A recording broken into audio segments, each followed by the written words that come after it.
So we're going to look at how we need to create shading and tonal value with a pen that slightly differs with a pencil. So back to basics. So pencil stuff. Let's just zoom in a little bit. Pencil, I can press really hard and I can reduce my pressure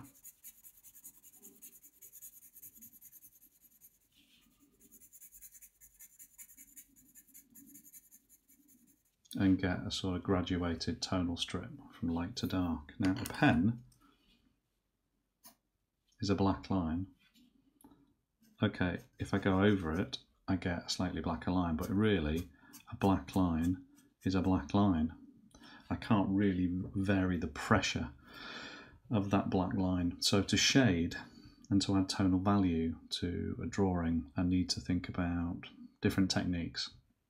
And what I'm going to show you is I'm going to show you a range of techniques that are going to allow you to use the basics into turning something very, very simple into something like that. Which what we've got in here is we've got a variety of different pen techniques to create different tonal values, a different look and a different feel. And in the same video we're also just going to follow some of these same routines with just a black pencil crayon as well. Okay. So pen, as we've just talked about, the fact that we have to work slightly different with it. So what can we do with the pen? Well, we can do a variety of strokes.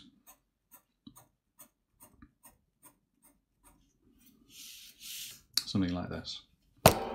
And what we would call this is hatching. Now, to make this look slightly darker, what I could do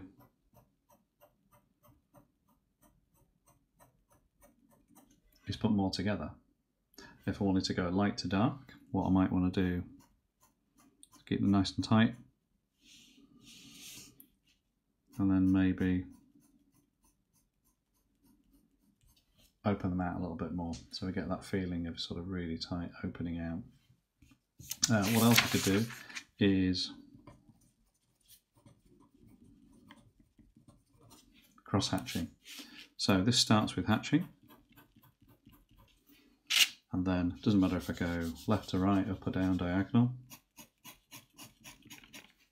All of a sudden that looks slightly darker still, slightly darker still.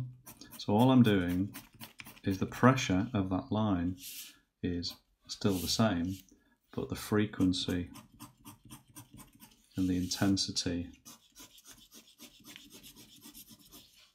is increasing. So what we've got is something that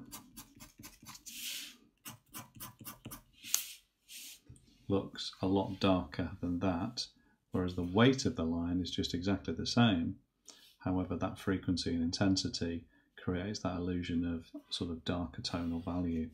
Other things we can do, we covered some of these in one of my earlier videos on pencil, because you can do the same techniques with pencil, but you can't really do sort of this sort of thing easily in pen.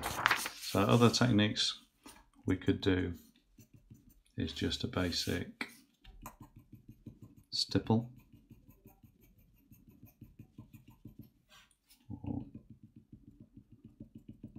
Dots, same thing again, so intensity and frequency, so much lighter than that, but using the same marks.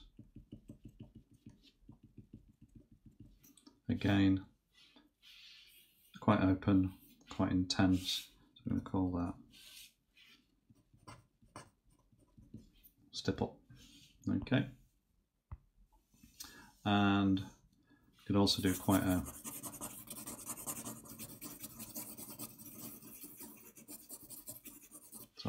wiry one, or a very open one. Yeah, so I'm just going to call that scribble. Or obviously we can go for